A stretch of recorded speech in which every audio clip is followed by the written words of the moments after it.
What's up guys, JV2017 here, and today I'm going to give you all an overview of probably one of the most overlooked modes in a game coming out this year, and that's Dragon Age Inquisition's multiplayer mode. And it is so good, it is so fun to play with friends, so rewarding, and I wanted to, make this video because I really love it. And so, first off, if you have played the Mass Effect 3 multiplayer mode, this is identical, but there are some improvements, and of course it's all Dragon Age style. So let's go ahead. What do you do when you first jump into the multiplayer mode? Well, you select a character. There are 12 archetypes to choose from. You only have 3 options at first. You have to unlock these other ones by playing the game. But you have a warrior, a rogue, and a mage. And the interesting thing is they all come with their own core stats and defenses. And they all come with a unique set of ability trees. And these are completely different from what we see in the single player. There's so much stuff going on here. It's actually really awesome.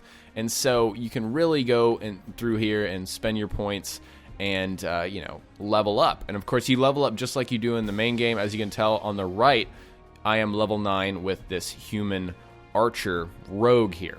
And the cool thing is, all of the inventory systems from the main game are here as well. So all these weapons you can choose from, armor, you earn all of this stuff by playing the game.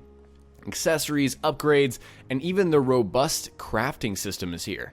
Even with the weapons, upgrades, armor, all the crafting and upgrades are here, and it's just fantastic. It is so, I was blown away at how robust this system is. And so, how do you get more stuff? Well, you play the game and you earn coins. I'm going to show you guys how you earn coins by playing the game in a second, but when you do earn coins, you can purchase chests, and this is very similar to FIFA. If you guys have ever played a FIFA game like Ultimate Team, you earn coins and then you spend coins on chests, and these chests will contain, random amounts of loot items and potions. And so that's how you, get stuff, and that's how you kind of progress in terms of gear in your inventory and all of that. And so this is completely match made ready too.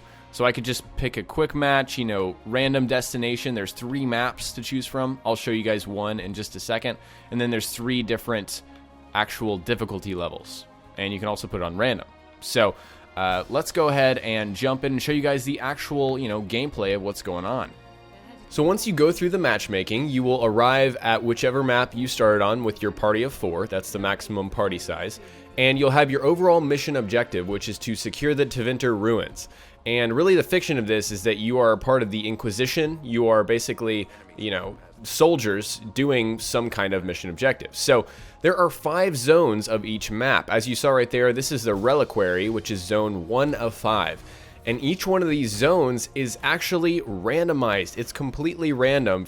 It's taken from a set of, specified, layouts, map layouts. So a good way to kind of illustrate this is if I were to start this map in the exact same way that you guys just saw in a different instance, I could be in a completely different room right now. And that fact is just so cool. It's awesome.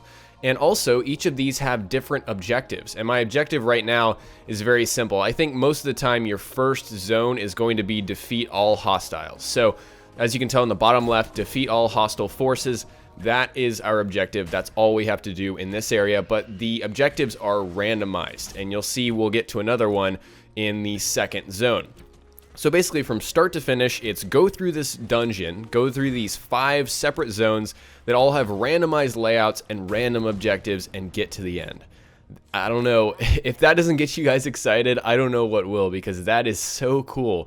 Okay, let me show you guys this. So our mage here is opening this magical barrier. He's the only one that can do it because he's a mage, and so that's why it's very important to have that kind of variety in your team that you bring to these multiplayer dungeon mission scenarios. And so we have a rogue, which is me, we have 2 warriors and a mage, so we covered all of our bases in terms of that. So let's circle back around and talk more about these secret areas. First off, there are some areas that can only be entered if you have a rogue, and those will be lockpicked doors. And also the warrior has these giant stone walls that only they can kick down. That's kind of ridiculous, but it's still cool at the same time. So what do you get from these secret areas? Well, there's always going to be a chest, but 2 things can happen. You can get gold, like you just saw. It said 36 gold floating up in the air. or you have to fight a certain guardian or, group of enemies to open that chest. You have to fight them first. And so the rewards you can get from the chests are gold or a random item. And it's really cool to get a random item because it's a random piece of loot. But the gold, like I said before, that's how you afford those in-game chests. So you accumulate this gold after playing, and after a while you will, of course, be able to afford one of those chests and get a random chance at some new gear for your character. If you don't get what you want, obviously, you can just save that gear for a future character. Once you've completed the objective in the area, a key will drop. So it'll say on the left, key collected, locate the door to advance, and of course you will locate that door and go through. And then you're in the second zone. First up, they have this little midway area where you can completely replenish your health, and that's kind of a nice thing. So here, we have Zone 2, which is the concourse. Again, this is completely randomized zone. I think it'll always be Reliquary 1 or Concourse 2. I could be wrong about that. But as you can tell, we also have a randomized event, which is Recover the Scrolls. So again, we have to run through this dungeon and approach the scrolls. And once you get to the scrolls, you will see that they're just on the ground. You just hold A, and you have to defend your teammate while they pick them up. And it's like a 10-second, kind of retrieval timer. It's actually probably longer than that. It's probably like 15 seconds. But it's kind of a long, thing there, and you have to defend them. And so if you complete the event, you get bonus gold, as you can tell right there. Now I'm showing you guys some footage of my team reaching the final area. Unfortunately, we did not beat it. We're in Zone 5 of 5, the Commons, and this final area works a little bit differently. There's kind of a boss, and the boss is very difficult to beat. I've only beaten it once with my buddies, but again, not on this recording. So you place a banner in a certain area, and then enemies come from every direction. It is very challenging. You can't use some of the same tactics that you can use to pass some of the other areas, but in the event that you do beat it, you receive some nice bonus coins and experience for your character. So now I kind of want to come to a verdict and let you guys know what I think about this multiplayer.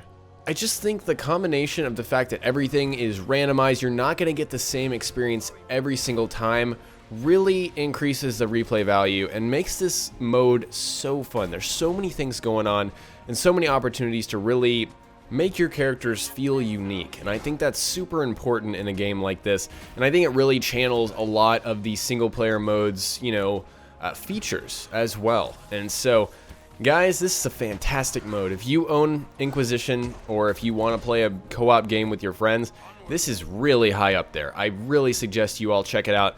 I'll probably do some more videos on it if you guys are interested. I mean, I'm going to be playing this a lot with my buddies, and so it'll be super easy for me to make those videos and share it with you all.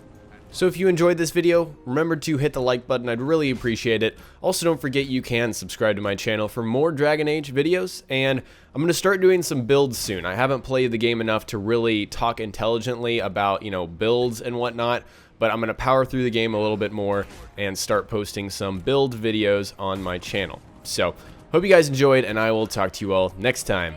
Peace!